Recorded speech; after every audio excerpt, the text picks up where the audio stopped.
Today, if they send $1 billion today, you can easily just click a button and that math goes to somebody else's wallet and now they own it and they have access to it. No middleman, no banking system, no underwriters, none of those things. It's instant.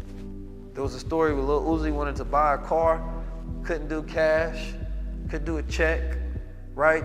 Couldn't do the bank, did it through Ethereum. Man, let me go ahead and send you this few $100,000, boom. The guy who owns the car, get it, he can take that and then he can put that into a stable coin to where it's not fluctuating with a price, it's pegged by $1 or backed by something. Now, the transaction just went through, the car is his, transaction over.